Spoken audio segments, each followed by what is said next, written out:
करेंगे।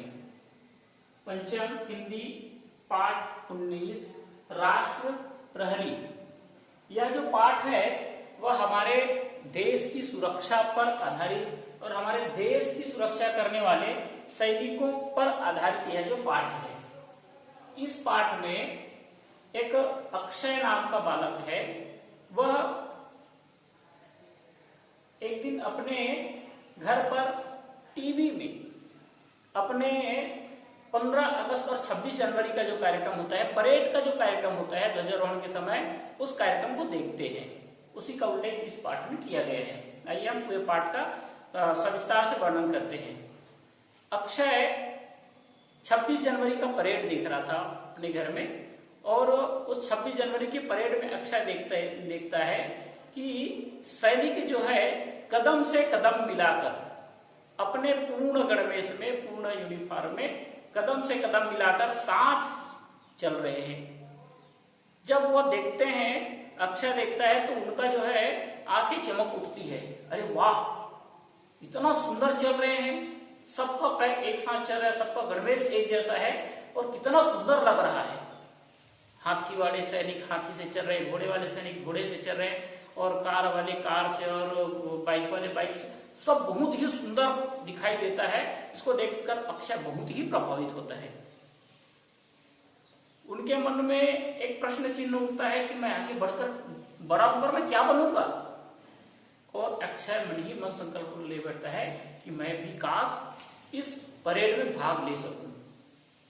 और इस प्रकार से अक्षय मन ही मन संकल्प लेता है। और फिर दूसरे दिन विद्यालय जाने के बाद विद्यालय में पुस्तकालय रहता है, पुस्तकालय से भारतीय सेना नामक पुस्तक लेता है और उस पुस्तक का वो अध्ययन करने लगता है। उनके मन में विचार आता है। ठीक है, हम सब जानते हैं किसी भी देश की सीमाओं की सुरक्षा का दायित्व उसकी सेना पर होता है। जैसे हमारा देश भारत में दूसरे देश के जो हमारे शत्रु है वो आक्रमण ना करे, इसके लिए सुरक्षा का जो दायित्व है वह सेना पर होता है। तो हम सब जानते हैं कि हमारा जो भारत है, भारत देश में 3 प्रकार के मुख्य रूप से सैनिक माने जाते हैं। भारतीय सेना के 3 अंग हैं, मुख्यतः 3 अंग है, जिसमें है पहला है थल सेना, दूसरा वायु सेना, तीसरा नौ सेना। हम आज इन 3 प्रकार की सेना के बारे में अध्ययन करेंगे। पहला है थल सेना। थल सेना के जो सैनिक है उनकी संख्याएं ज्यादा होती है, संख्या उनकी अधिक होती है। उनका जो वर्दी है, वर्दी मैंने समझते हैं ना गणवेश, जैसे आप लोग विद्यालय में आते हैं, आप लोग गणवेश पहनते हैं, वैसे उन लोग का भी निश्चित गणवेश रहता है। तो उनका जो गणवेश है वह है मटमैला हरा। इस रंग के वो लोग गणवेश पहनते हैं, जूता पहनते हैं, टोपी लगाते हैं। और इनका मुख्य जो कार्य है वह हमारे जो देश की सीमाओं पर बाहरी आक्रमण, बाहरी जो शत्रु है वो आक्रमण न करे, इसकी सुरक्षा करना इनका मुख्य दायित्व होता है। वह चाहे सर्दी का मौसम हो, धूप का मौसम हो, बरसात का मौसम हो, चाहे रेगिस्तान समझते हैं ना, वहां पर भी कितनी भी गर्मी क्यों ना हो, अपना जो कर्तव्य है, अपना जो कार्य है वह महत्वपूर्ण रूप से निभाते हैं। कर्तव्य माने पहला कार्य उनका है कि देश की रक्षा करना, देश की सुरक्षा करना, यही उनका महत्वपूर्ण कार्य होता है। और यह वो बखूबी ढंग से और बिना कोई लापरवाही के करते हैं। दूसरा सैनिक है, सेना है वायु सेना के सैनिक। वायु सेना नाम से स्पष्ट है, उनका जो कार्य है वायु सेना, वायु माने ऊपरी भाग, थल सेना में थल माने जमीन में रहने वाले, वायु सेना माने आकाश मार्ग पर, वायु मार्ग से माने हवाई जहाज में या तो फिर हेलीकॉप्टर से जो देश की सुरक्षा करते हैं, ऊपर से निगरानी करने वाले सेना को हम वायु सेना कहेंगे। इनके वर्दी का रंग होता है नीला, नीला रंग के वर्दी पहनते हैं, गणवेश पहनते हैं। और हेलीकॉप्टर से, जहाज से, ऐसे वो देश की जो बाहरी हमारे सीमा है उसका अवलोकन करते रहते हैं कि हमारा जो देश है वह सुरक्षित है कि नहीं है, हम किस प्रकार से अपने देश की सुरक्षा कर सकते हैं। और इस प्रकार से ये अपना दूसरे नंबर की जो सेना, वायु सेना, ये नीला रंग का वर्दी पहनते हैं और देश की सुरक्षा करते हैं। इनका मुख्य कार्य होता है घायलों को अस्पताल तक पहुंचाना। ठीक है। जो घायल सैनिक हैं उनको अस्पताल तक पहुंचाना और लोगों की सुरक्षा करना और उनको अस्पताल तक ले जाना, है ना, कि कहीं पर कुछ आपदाएं आ गई, बाढ़ आ गई और कुछ हो गई तो वहां पर वो लोग भोजन का पैकेट भी पहुंचाते हैं। ये हमारे महत्वपूर्ण कार्य करते हैं वायुसेना के सैनिक, जो नीला रंग की वर्दी में रहते हैं, है ना। इस प्रकार से इनका कार्य होता है। ये हमेशा सजग रहते हैं, सजग माने होशियार रहना, हमेशा तत्पर रहते हैं। रात को 12 बजे भी इनके पास फोन आए कि यहाँ पर प्राकृतिक आपदाएं आ गई, आपको सुरक्षा करने के लिए जाना है, तुरंत पहुंचते हैं। ये इनका कार्य है। तीसरा जो सेना है नौसेना। नौसेना का वर्दी का रंग होता है सफेद। नौसेना को हम जल सेना भी कहते हैं। जल सेना स्पष्ट है, इनकी दायित्व कहां पर है, इनको काम कहां पर करना है। नौसेना अर्थात समुद्री मार्ग, जहां पर जल मार्ग है, जल के माध्यम से, जहाज के माध्यम से हमारे देश में प्रवेश होता है, वहां पर उस सीमा की रक्षा करना, सुरक्षा करना, ये नौसेना का कार्य है। जल सेना भी कहते हैं इसको, जल सेना का कार्य है। इनका वर्दी का रंग होता है सफेद। ये लोग सफेद वर्दी में रहते हैं। ऐसे और समुद्री मार्ग से आने वाली कठिनाइयों को, आने वाले दुश्मन के आक्रमण से हमारे देश को सुरक्षा प्रदान करते हैं।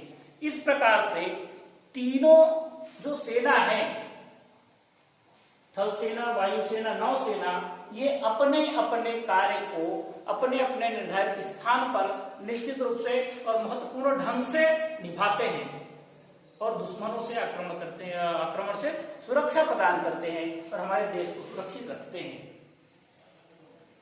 सेना की इन तीनों अंगों की सहायता के लिए और भी महत्वपूर्ण इकाइयां होती है, जो युद्ध के समय हथियार उपलब्ध करवाना, विभिन्न प्रकार के उपकरण उपलब्ध कराना, दवाइयां, कपड़े एक स्थान से दूसरे स्थान तक ले जाना, युद्ध के समय इनकी चुस्ती और फुर्ती देखते ही बनती है। सेना को ये जितनी किसी तरह की कोई भी कमी महसूस नहीं होने देती।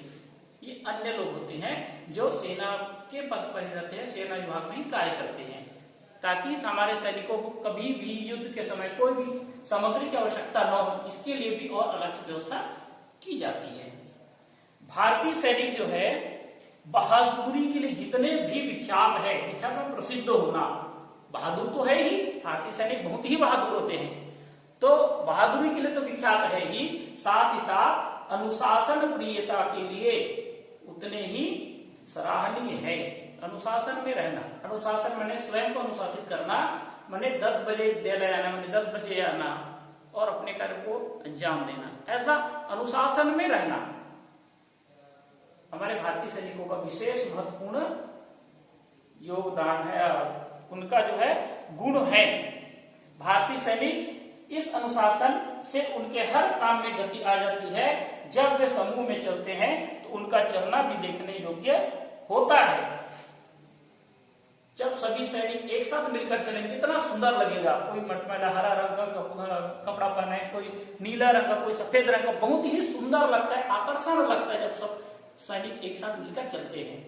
भारतीय सैनिक के गुण भी हैं, अच्छे सैनिक के गुण मैंने लिख दिए हैं। अच्छे सैनिक के गुण: देशभक्ति। देशभक्ति माने अपने देश के लिए अपने आप को कुर्बान करना, उस देश के लिए सब कुछ न्यौछावर कर देना। सजगता माने अर्थात हमेशा सजग रहना, तत्पर रहना, तैयार रहना। साहस, कहीं पर भी भिड़ जाना, ये उनकी साहस है। चाहे हमारे दुश्मन के पास हथियार है, हमारे पास हथियार नहीं है, तो भी हम अपने बलबूते, अपने साहस से हम उनसे लड़ जाए। धैर्य का होना, जल्दबाजी नहीं करना, धीरज रखना।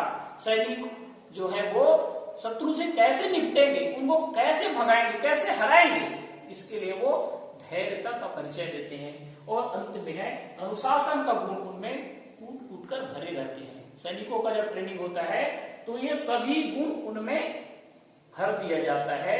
उनको ट्रेनिंग के दौरान ही, प्रशिक्षण के दौरान भी ये सब सिखा दिया जाता है।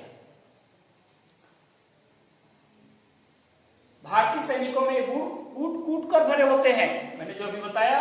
और इतना ही नहीं, कभी बाढ़ आ गया, तूफान आ गया, भूकंप आ गया और प्राकृतिक आपदाएं आती है उन समय भी ये सामान्य जनता के लिए अर्थात हमारे सहयोग के लिए हमेशा तैयार रहते हैं और सेवा भावना से हमारा काम करते हैं। थल सेना, वायु सेना और नौसेना इन तीनों अंगों के अपने अपने प्रशिक्षण विद्यालय है। प्रशिक्षण विद्यालय में सैनिक विद्यालय होता है, यानी 5वीं कक्षा के बाद 6वीं कक्षा में प्रवेश के लिए सैनिक विद्यालय प्रवेश हो सकता है। आप लोग भी करा सकते हैं, आप लोग भी सैनिक विद्यालय में पढ़ सकते हैं। उनके निर्धारित मापदंड है और उन मापदंडों को पूरा करके आप सैनिक विद्यालय में भी पढ़ाई कर सकते हैं। तो इन तीनों का, थल सेना का, वायु सेना का, नौसेना का अलग अलग प्रशिक्षण विद्यालय है। वहां पर उनको प्रशिक्षण दिया जाता है और तैयार किया जाता है। देशभक्त कैसे बनाए, कैसे बन सकते हैं हम, ये सब उनको सिखाया जाता है। जहां से वो प्रशिक्षित होकर, है ना, वो देश की सेवा में लग जाते हैं। यह जो प्रशिक्षण है बहुत सरल नहीं है, बहुत ही कठोर रहता है। इन विद्यालयों के कठोर अनुशासन के वातावरण में प्रशिक्षित होकर युवक और युवतियां हमारे देश की सेनाओं का गौरव बढ़ाते हैं। इसमें केवल पुरुष है ऐसा नहीं है, इसमें महिलाएं भी भाग लेती हैं और महिलाएं भी इन तीनों का प्रशिक्षण प्राप्त करती है। ये हमारे लिए गर्व की बात है। हमारी छोटी छोटी बहनें हैं, उन लोग भी इन प्रशिक्षण को प्राप्त कर सकते हैं। और हम सब देखते हैं ना, सुरक्षा कर्मियों में जहां पुरुष है वहां महिलाएं भी रहती है। सबका अलग अलग कार्य होता है और अपने अपने कार्य को सब करते ही हैं। भारतीय सेना सभी प्रकार के आधुनिक, माने आजकल के जो उपकरण है उससे लैस होते हैं, सुसज्जित होते हैं। उनके पास आजकल के हर उपकरण है जिससे हम दुश्मनों का सामना कर सकते हैं। जैसे पहले क्या चलता था, हमारे पास तलवारें होती थी, भाला होता था, है ना, और कुल्हाड़ी से हम मार करते थे। लेकिन आजकल ऐसा नहीं चलने वाला है। आजकल नए नए उपकरण, बड़े बड़े बंदूकें, है ना, चलने वाली गाड़ियां, वो क्या बोलना चाहिए, हम सब देखते हैं ना, वायु में, वायु मार्ग से हम दुश्मनों पर कैसे वार करें। ऐसे हवाई जहाज, अन्य प्रकार की बहुत सारी सुविधाओं से लैस है, सुसज्जित है। हमारे पास बहुत सारी सुविधाएं उपलब्ध हो चुकी है और इन सुविधाओं के सहारे हम भारतीय सेना जो है ऊपर बढ़ रहा है। यह हमारे लिए गर्व की बात है। इन तीनों प्रकार की सेना है, थल सेना, वायु सेना, नौसेना। तीनों सेना के प्रमुख जो होते हैं वह है हमारे देश के राष्ट्रपति। हम सब अभी जानते हैं वर्तमान राष्ट्रपति कौन है, महामहिम, बोलिए पूरा, बोलिए रामनाथ कोविंद जी। हाँ, तो राष्ट्रपति जो है इन तीनों प्रकार की सेनाओं का प्रमुख होता है। अर्थात वो हमारे देश के जो राष्ट्रपति है सेना के तीनों अंगों के अध्यक्ष होता है, प्रमुख होता है। प्रतिवर्ष हमारे देश में, भारत में सरकार जो है वीरतापूर्ण और साहसिक कार्यों के लिए, माने वीरतापूर्ण और साहसिक कार्यों के लिए हमारे देश की जो चयनित सेना है उनको सेना के विशिष्ट पदकों से सम्मानित भी करते हैं, है ना। और पुरुष को ही नहीं, महिलाओं को भी, जिनका कार्य बहुत ही श्रेष्ठ रहता है, विशिष्ट कार्य करते हैं, ऐसे सैनिकों को हमारे देश के द्वारा सम्मान किया जाता है, पुरस्कृत किया जाता है। इन सब बातों को अक्षय जो है पढ़ता है, किससे, पुस्तक से, है ना। मैंने पहले बताया ना, अक्षय विद्यालय से पुस्तक लेता है भारतीय सेना का और पढ़ते रहते हैं। इन सब बातों को वो पढ़ता है, अध्ययन करता है और धीरे धीरे अक्षय पुस्तक पर हाथ रखे हुए सोचने लगा। उसकी आंखों के सामने 26 जनवरी का वह दृश्य घूमने लगता है जिसमें वह भी सैनिक का वर्दी पहनकर परेड में जा रहा है, कदम से कदम मिलाकर चल रहा है। इस प्रकार से हम जानते हैं कि यह जो पाठ 19 है, राष्ट्र प्रहरी, हमारे देश के जो सैनिक हैं उनके बारे में इस पाठ का वर्णन किया गया है। मैंने एक सारगर्भित रूप में आपको समझाने का प्रयास किया। आप पुस्तक से और अध्ययन करना और इसके जो प्रश्नोत्तर है उसका अभ्यास करना, ठीक है। जिनको समझ में ना आए वे और एक बार कौन से मुझे पूछ सकते हैं, ठीक है। प्यारे बच्चों नमस्कार, ठीक है। आप लोग अभ्यास करेंगे, पुस्तक को पढ़ेंगे, ठीक है जी।